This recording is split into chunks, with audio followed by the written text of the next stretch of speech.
Hey, what a world we live in, huh? Um, so there are few theological concepts more important, more meaningful, more practical, and needed than the idea of the sovereignty of God. For a proper understanding of the sovereignty of God offers to disciples clarity, meaning, purpose. And the reason why the sovereignty of God is so important is because we live in a world that is just chaos, crazy, dark, evil. And a proper understanding of the sovereignty of God comforts the saints in darkness and an evil world. And the sovereignty of God offers to the disciples a proper understanding of the sovereignty of God, offers us resilience. And in fact, not just resilience to survive and last the days, but can look at the difficulties, at the darkness and in the evil in our lives, and dare to be joyful because of the sovereignty of God. And what I find fascinating, you've heard me say this lots of times, where, these sermons, these texts are chosen. This text for this week was chosen 2 years ago. 2 years ago. And we knew, or God knew, that 2 years ago that our church would need to hear and know something about the sovereignty of God. And it is so timely for today. Sovereignty. Webster's dictionary defines sovereignty as having supreme and ultimate power and authority. Supreme, ultimate power and authority. And sovereignty is not something that is conferred to someone or given to someone.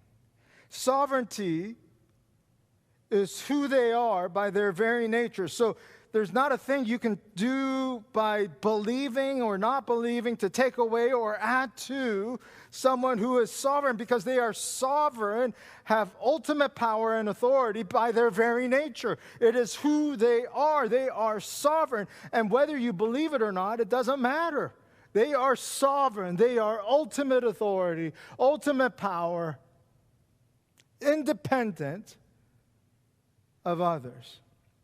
And when it comes to the apex of what it means to be sovereign, at the very top of that is the understanding of the sovereignty of God.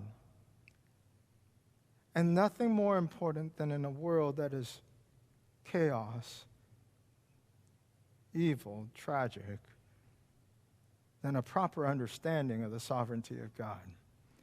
And today's text in Esther chapter 4 is all about how sovereignty works and what it means for the people of God. So let's get into the text. Chapter 4, Esther chapter 4, verses 1 through 3. We're going to go through all of chapter 4, but let's go section at a time. When Mordecai learned of all that had been done, he tore his clothes, put on sackcloth and ashes, and went out into the city, wailing loudly and bitterly. But he went only as far as the king's gate, because no one clothed in sackcloth was allowed to enter it.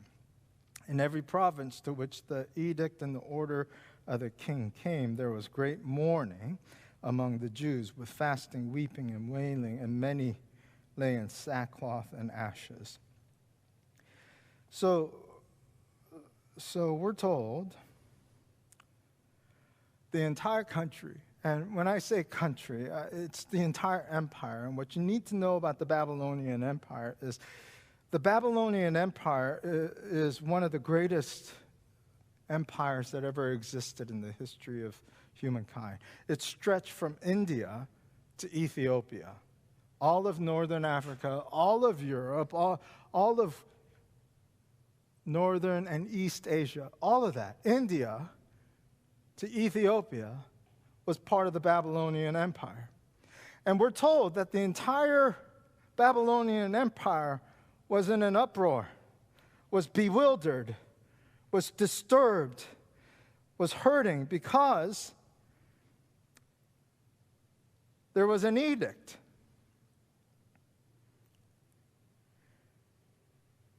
To annihilate the Jews, not just in Babylon, but in the entire empire. And so the whole nation is in uproar because they're thinking they have been commanded to slaughter the Jews.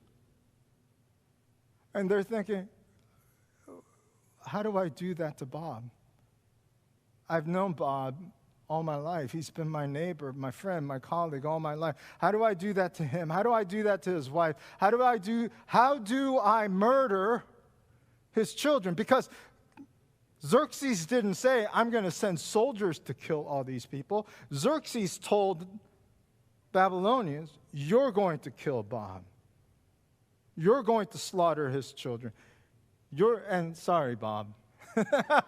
So they're going to rob. They're going to kill Rob and his kids. And so they're wondering, how do I even conceive? And so the whole nation is bewildered. And then what does Rob do? Do I fight back? Do I fight back against my friends? What do I do? And so the whole nation's bewildered, disturbed, hurting. What do you do when it's not just about the ballot anymore, but people are turning to bullets? What do you do? What do you do? And it's astonishing what Xerxes and Haman, the writer and the author of the edict to slaughter an entire people's group, are doing. We're told in chapter 3, the very last verse, when the whole nation's in an uproar, bewildered, disturbed, and hurting, what are King Xerxes and Haman doing? They're sitting down in the palace to have a nice drink.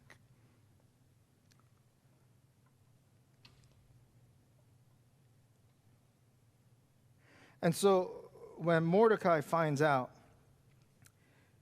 that all this is going down, this edict, could you imagine? Look, so the genesis of this edict to kill and slaughter all the Jews was because of Mordecai, remember? The king wanted to honor Haman, I don't know why, and commanded that the entire empire would bow down before Haman and give him honor. And Mordecai refused to do that. And so Haman, the Agagite, the historical enemy of the Jews, sees Mordecai refusing to honor him the way everyone else does, the way that he was commanded to do so, and he has such hatred towards Haman. He's not only thinking, I want to kill Haman, and he's not only thinking, I'm going to destroy his family. He's thinking, I want to destroy his people. And so he convinces the king, hey, king, there's a certain people dispersed amongst the peoples in all the provinces of your kingdom, ranging from India to Ethiopia, who are different from us. They don't obey your laws. It's not in your interest to let them live. If it pleases the king, let a decree be issued to destroy them, to annihilate them. And I will give 10,000 talents of silver to the king's treasury. 10,000. So let's kill. And he doesn't even mention Mordecai. He wants to annihilate an entire race of people. And he's telling the king, and in return, you're going to get 10,000 talents of silver for your treasury. And so I'm like, okay, that's a lot of silver, but I don't know what that is. Do you know what 10,000 talents of silver looks like? So I looked it up. So 10,000 talents of silver is equivalent to 375 tons of silver. And I'm like, wow, that's a lot of silver, but I don't know what that looks like. And so I looked it up. And so if you take silver bars, you know those bars, gold bars, silver bars, you can buy them. And if you were to stack silver bars to get 375 tons of silver, I don't know if you've ever seen beyond the curtain on this stage, but it goes back like 20, 30 yards back there. And you start stacking up bars of silver, and that ceiling's way up there above those curtains. 375 tons of silver would more than fill that staging area of bars of silver. So how can anyone have that kind of wealth, personal wealth? It's impossible. You know where Haman's thinking we'll get 375 tons of silver? After we slaughter all the Jews. And the Jews, as you know, suffer that fate multiple times in their history. And imagine if you're Mordecai. You realize, holy crap, should I have bowed down? Should I have given in? Because of you, not only are you dying, not only is my family dying, but because of you, Mordecai, millions of Jews will be slaughtered. Because of you, because of your obstinance, because you refused to bow down. How hard was that, Mordecai? And he has to live with that. All the Jews, millions and millions of Jews are going to get slaughtered, including those who went back to Jerusalem and to Israel to rebuild the wall. All Jews living in Babylonian Empire will be slaughtered. Goodness gracious. And so Mordecai puts on sackcloth, throws ashes, and he is wailing. And in every province, from India to Ethiopia, when the Jews, the millions of Jews, hear about their annihilation, they too tear their clothes and put on sackcloth and ashes and are weeping and wailing. So verses 4 through 5. When Esther's eunuchs and female attendants came and told her about Mordecai, she was in great distress. So she sent clothes for him to put on instead of his sackcloth, but he would not accept them. Then Esther summoned Hatak, one of the king's eunuchs, assigned to attend to her, and ordered him to find out what was troubling Mordecai and why. All right, several things I find really fascinating about this scenario. And it reveals something about who we are. When Esther finds out that her father figure, Mordecai, her cousin, who took her under his family, his wings, when she became an orphan and she was a little girl, and he raised her up. When she finds out Mordecai is in the public wailing with sackcloth and ashes and is bewildered, what does Esther do to alleviate his suffering? She buys him new clothes.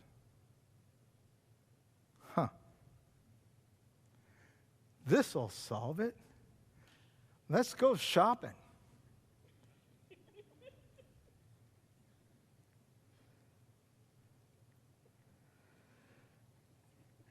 Instead of finding out, hey, Mordecai, what's wrong?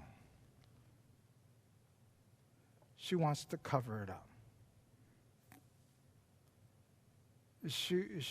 I don't want to see this suffering. Let's just medicate it. Let's just ignore it.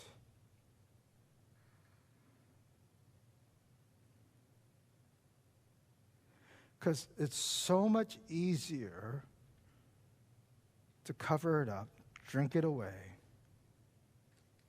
shop it away, than it is to deal with the problem. No one does that, right? So, hey, what do you do when the world comes crashing down on you? What do you do, Christian? How do you handle it when you have failed? What do you do?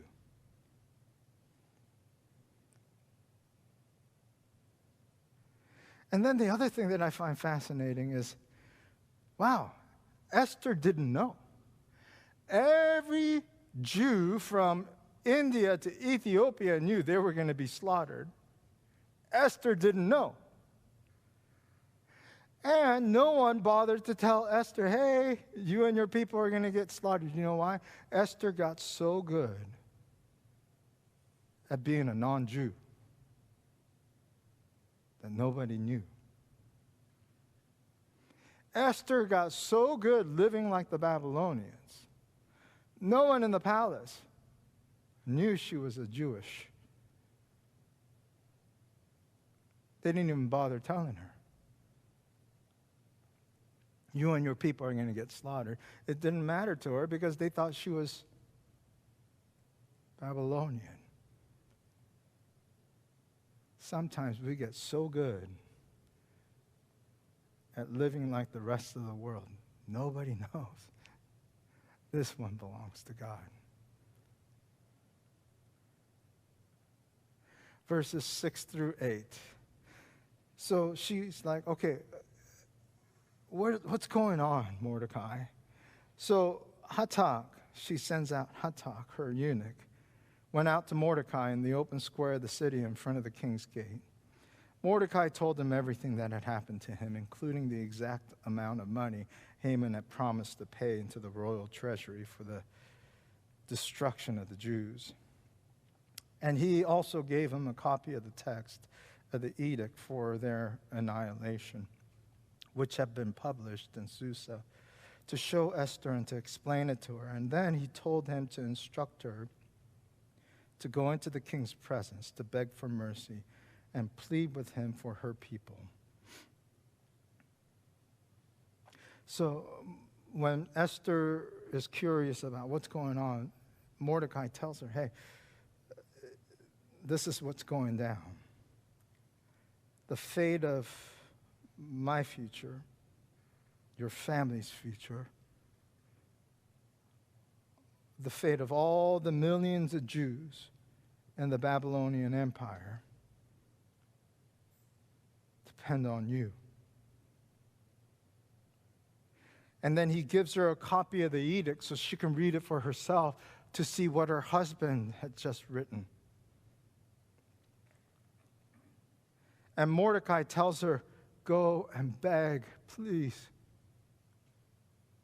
for me, for our people. Verses 9 through 11. So Hatak went back to Esther and reported to her what Mordecai had said. Then she instructed him to say to Mordecai, all the king's officials and the people of the royal provinces know that for any man or woman who approaches the king in the inner court without being summoned, the king has but one law, that they be put to death unless the king extends the gold scepter to them and spares their lives. But 30 days have passed since I was called to go to the king. So, man, Babylon had some stupid laws, huh? I mean, if the king makes an edict, he can't take it back, even though it might be a grave mistake. What a stupid law. You can't approach the king lest he summons you, even though you're his wife. What a great idea. And if you do, then the wife dies unless the king extends the golden. I mean, what stupid rules. And she reminds Mordecai, hey, Mordecai, you of all people know. As one of the king's officials, Mordecai, you of all people ought to know, I can't just casually go into the king's presence. It doesn't work that way. And you know, as one of his officials, I can't do that because when I do, I will die. And besides, the king hasn't asked for my presence for 30 days. It's been days, it's been weeks, it's been a month since the last time he summoned me. You know why? Remember, after the king found her to be the one and crowns Esther queen and celebrates her for a week. After the week, he's like, okay, Esther, go away, because I still have a harem full of virgins to go through. And I kind of like that whole virgin plan. That was pretty cool. So he shoos her away. And if she shows up in his presence without being summoned, she's to die. What stupid laws. So when Mordecai hears what Esther says, 12 through 17, this is the heart of the passage. And in fact, this is the turning point of the entire book. When Esther's words were reported to Mordecai, Mordecai sent back this answer to Esther: do not think that because you are in the king's house, you alone of all the Jews will escape. For if you remain silent at this time, relief and deliverance for the Jews will arise from another place, but you and your father's family will perish. And who knows but that you have come to your royal position for such a time as this. Then Esther sent this reply to Mordecai: go, gather together all the Jews who are in Susa, and fast for me. Do not eat or drink for 3 days, night or day, and I and my attendants will fast as you do. When this is done, I will go to the king, even though it is against the law, and if I perish, I perish. So Mordecai went away and carried out all of Esther's instructions. Okay, so a couple of things are happening there in the narrative. First, all the way up to this point in the narrative, Esther's kind of been a secondary character. Stuff happens to her, right? She's taken as a virgin into the king's court. She's made a queen instead of Vashti because the king likes her. And everything is happening to her. Mordecai is telling her, hey, don't tell anyone about your Jewishness. Don't tell anyone. He's instructing her how to live. And then, starting from this chapter, she's like, okay, go gather the people and pray for me, and then I'm going to go to the king. So Mordecai goes away and carries out all of Esther's instructions. From this moment on, Esther takes front stage, and she's going to be the main character. But we come to see some incredible truths in these few verses. So Mordecai reminds Esther, hey, do not think that because you are in the king's house, that you alone of all the Jews will escape. So here's the first reality that we need to know. The first reality is, if you are ever promoted, if you are ever elevated, blessed, and given more than other people, God's promotions and blessings are never for the individual alone. God's promotions and blessings are always for God's purposes and God's people. So God's promotion and blessings, and should you be elevated, should you have more than others, it's never for you alone. So if Esther ever thinks, wow, I am so hot, I am hotter than all these other girls. Look how hot I am. It's because of my hotness. I am the queen. And she'd start thinking, this is all because of me and my doing. She is completely lost. If God ever elevates you and gives you more, it's not because you're so much smarter, better than the other people who don't have as much as you. Do you really believe that because you have a little bit more money, you live a little bit better than other people, that you are better than other people? And so, Christian, if God ever promotes you, elevates you, and gives you slightly more than other people, it's never for your personal consumption. It's never so that you can keep going, hey, I got more, let's spend more. Should God ever increase or bless you with a little more than what other people have, it's never to increase your standard of living. Let's get some more toys. Let's get some newer cars. Let's buy some more houses. Let's get some more vacations. Let's get some more collections. It's not for you. It is always so that God can help you increase your standard of giving, your impact. It was never to increase your standard of living at the expense of God's other people. It was to increase your standard of giving so that God could bless other people through you. It was never for you. You were supposed to steward this. It was never for your individual consumption. God didn't elevate Esther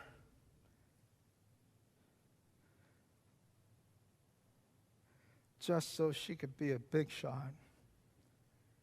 God elevated Esther, an orphan, a Jew, so that God could use her position to save his people. And you know, Esther could have chosen silence, right? She didn't have to do what Mordecai tells her, because if she speaks out, it's at a pretty high cost. It could cost her her life, right? But not just that. Look. If Esther remains silent, what does she get from her silence and passivity? She can remain comfortable living a life of leisure and luxury where everyone else is taking care of her, right? She can continue in the lap of luxury and leisure. Hey, talk about the American dream. That's the ultimate dream. All comfort, all leisure, everyone taking care of me. And had she chosen silence and passivity, what would have happened to Esther after Mordecai would have been slaughtered, her family butchered, her people annihilated? What would have happened? In the lap of luxury and leisure, every time Esther woke up with the realization, my silence cost Mordecai his life. My silence cost my people genocide. Every morning, she would have died a slow death in luxury, in comfort, in leisure. You know why?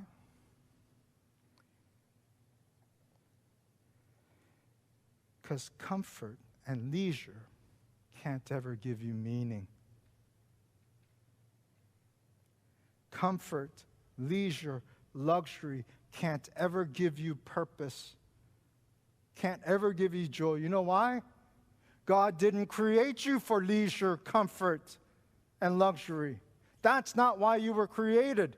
You were created to make a difference for God. You were created to make an impact for God. You weren't created for leisure, comfort. And should you choose comfort, leisure over God's calling, you will die a slow death in the lap of luxury, living a joyless, purposeless, meaningless life. And so Mordecai tells her, look, if you remain silent at this time, relief and deliverance for the Jews will arise from another place. So here's the first point about God's sovereignty. If you remain silent, should you choose silence and passivity, relief and deliverance for the Jews will arise from another place. Because God is sovereign, look, if you choose silence, if you reject God's invitation, it's not like God's plan is thwarted. Oh no, Alan decided to remain silent. Oh no, James is going to be passive. He doesn't want to be a part of God's plan. Oh no, my plan is dead. It doesn't work that way. You know why? God is sovereign. He is all powerful, all authority upon himself by his very nature. And so God's salvific plan will come to pass whether you participated in it or not. And should you say no, salvation will arise from another place. So this is an invitation. God's saying, look, I am inviting you. You can say no, but I am inviting you so that you won't miss out on the exhilarating joy of seeing God at work through your life and seeing eternal destinies change because of what you choose to do by saying yes to my plan. For you to finally live out your creative purpose so that every morning you can't wait to see what God's going to do today through you. And there are dire consequences, devastating consequences to your passivity and rejection of God's plan. You will miss out on God's plan, and you and your father's household will perish, and you will see someone else living that life of meaning and purpose, while you wallow in your luxury and leisure and comfort and die a little death every day. And so look, God's at work at the little church in Lakewood Grace. God's going to save these people and demonstrate his glory in the city of Lakewood, whether you participate or not. And the little church has already said, hey, we're all in, God. We want to make disciples, and we want to grow disciples who share your love with all people. And so we're already in. So whether you participate or not, God's will is going to get done. The only invitation is, hey, I want you to join me in part of my plan for the city of Lakewood. Are you in? It's an invitation.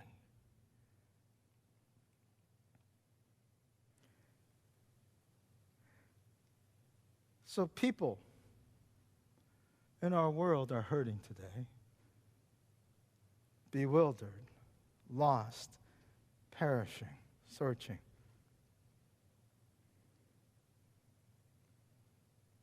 Are we going to leave our friends that way?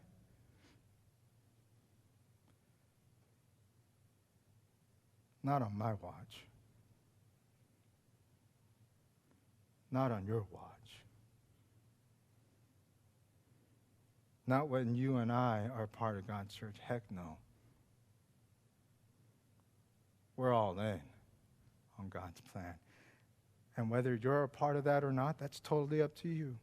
You can choose your comfort, leisure, luxury, and you can choose to take a pass, and you will lose everything.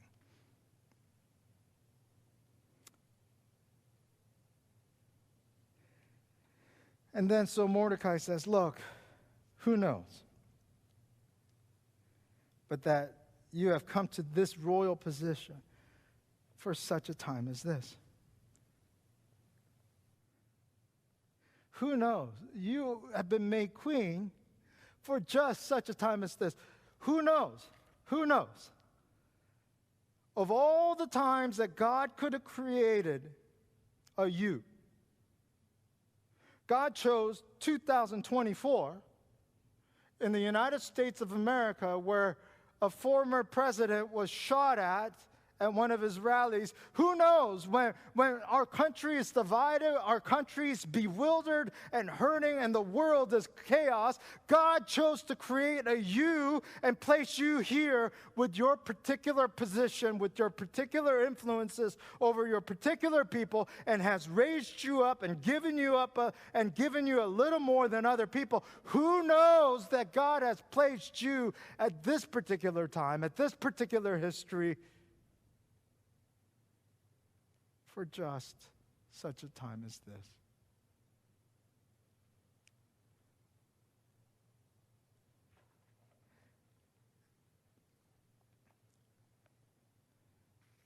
So Mordecai is asking Esther, hey, Esther, living in your comfort and luxury and leisure in the king's palace, Esther, what are you living for?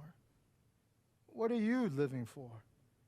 What are you living for? And listen, for the majority of you in this place, we will live such a life where we give our most productive years, our best years, our best selves, our most energetic selves, from graduation to retirement.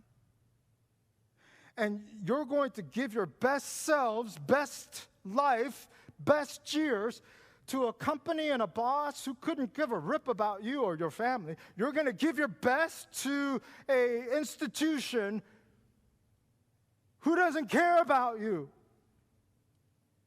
You're going to give your best years, best selves, best hours, best talents to a company and a boss who, if they could find a cheaper you and a younger you, would replace you in a heartbeat. You think you're important? Should you die of a heart attack today, by Monday morning, they're looking for a new hire to replace you. You think you're irreplaceable? And you're going to give your best to a company and a boss who couldn't care less that you might be going through a divorce, that your children might hate your guts. You're going to give your best to that? Come on. And then you leave your wife and your kids or your husband and your family. I'll give you time from what's left over from my best years, best efforts. And then you're like, God, whatever's left after the boss and then the family, I'll give you what's left. Come on, man, get some perspective.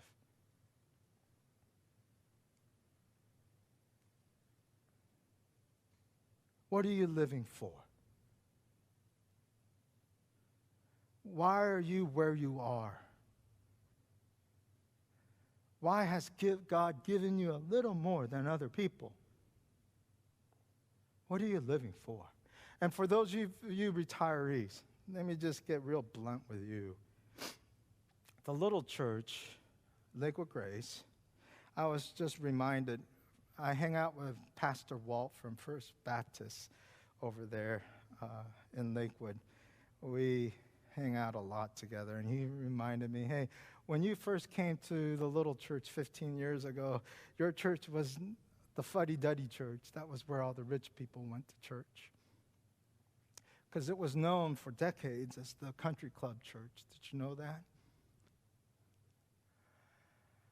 And here's what I've seen as your pastor for the last 15 years at the little church.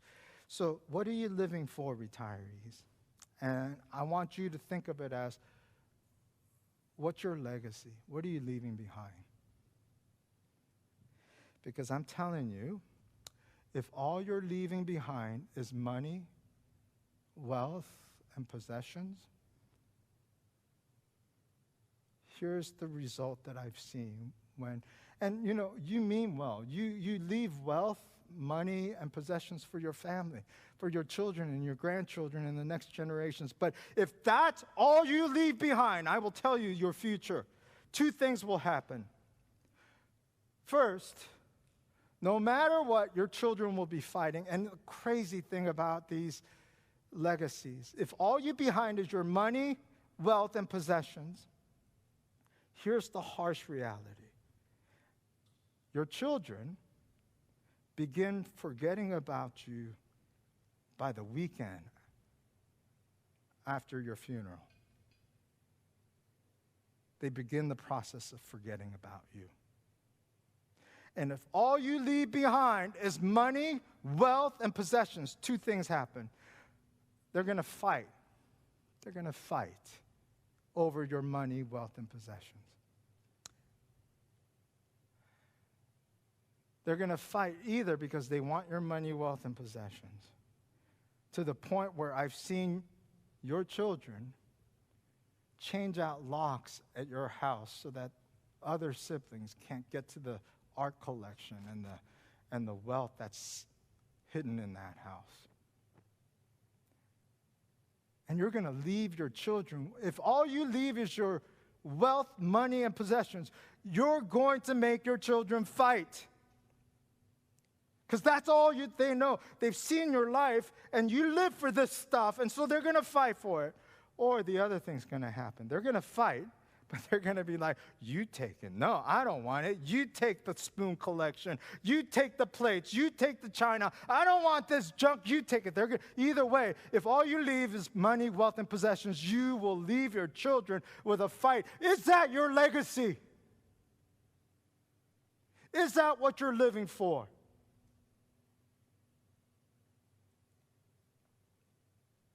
There's got to be more. Gain some perspective. What are you living for? What are these treasures for? So confronted with this choice, what am I living for? Esther says, I choose faith. So she's like, pray and fast, and I will go to the king. Even though it's against the law, and if I perish, I will perish. Now, the Hebrew construction of that particular phrase, so pray, and I choose faith. I'm going in. I'm all in. I will go to the king, even though it's against the law, and if I perish, I perish. The Hebrew construction of that particular sentence makes it clear that what Esther is stating is not that death is perhaps one of the many possibilities out there. She's convinced she's dying. She's seen enough people coming to the king's presence, and the golden scepter hasn't been extended to them. She knows Vashti, the previous queen, was rejected and discarded just because she wouldn't show up when she was summoned. She knows what the king is like. And so she's saying, I'm going to die. I'm choosing faith, even though I die. And what she's saying when she says that is, look, lots of people die. Everyone dies. But she says, I want to die in honor. I want to die a death that's worth dying. I choose faith. Pray and fast. I'm going in. Hey, who does that, huh? Who does that? On June, back in World War II, over 175 Allied soldiers participated in the liberation of Europe under Hitler's tyranny at Normandy. And when those soldiers went in that day, not one had the illusion, hey, all 175,000 of us, we're going to make it through by the end of this day. Because we're on the right side. We're fighting for the right cause. So we're all going to make it, and we're all going to party at the end of this day. Not one had that illusion. They knew they were walking into their death. And they still went. You know why? Liberty, justice is worth dying for. And the kingdom of God is greater than liberty and justice of human beings. What are you living for? And when you're faced with such a choice, fear is saying, what if I die? What if I get hurt? What if? But faith asks a totally different question. Faith makes a totally different declaration. Fear is asking, what if? You know what faith is saying? Even if.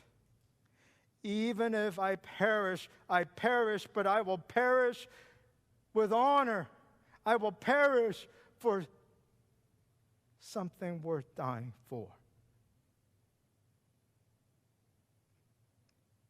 And here's the thing about God's sovereignty that you need to know. God's sovereignty doesn't depend on Esther surviving. Should Esther have died that day just like she thought she was walking into death, should Esther have died, God is still good in her death. God is still kind, still loving, and God's plan is still being worked out in her death. Her death does not cancel God's sovereignty.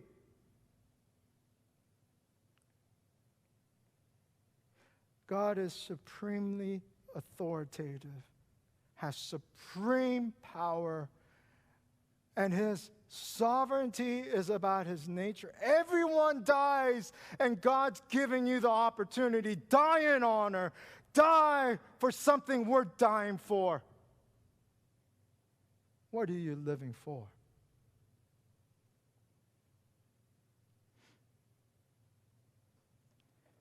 So, takeaways. Sovereignty of God. God is good. God is kind. God is loving. God's plan is at work, and it's going to happen. And so God's inviting you. Hey, join me. Live out your purpose.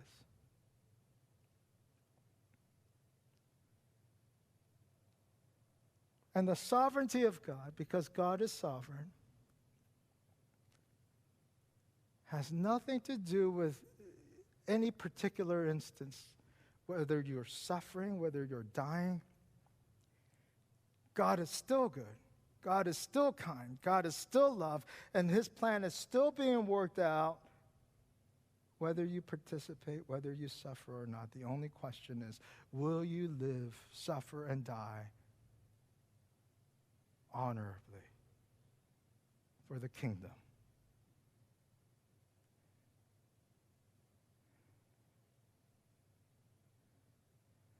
And that's why, my gosh, that God is at work in this crazy world we live in. Thank God that when people are searching and desperate for meaning and purpose and direction, thank God that you and I can be a part of an invitation where we can demonstrate to the world there's a better way, man. There's a better way. And so the final question I want to leave with you today is, what are you living for? What will be your legacy? Hey, God, thank you so much for your word. I do pray that our church today goes back to reflect on what we've heard about your sovereignty. Man, what are we living for? Where have you placed us? What is all this for? And your sovereignty unlocks all of that for us. And so, God, help us to choose to live with joy and meaning and purpose. Help us to suffer, die honorably, choosing your will so that you get the glory in all of this. So thank you, God. Thank you for your Son. Thank you for your word. It's in Jesus' name we pray. And all of God's people said, amen.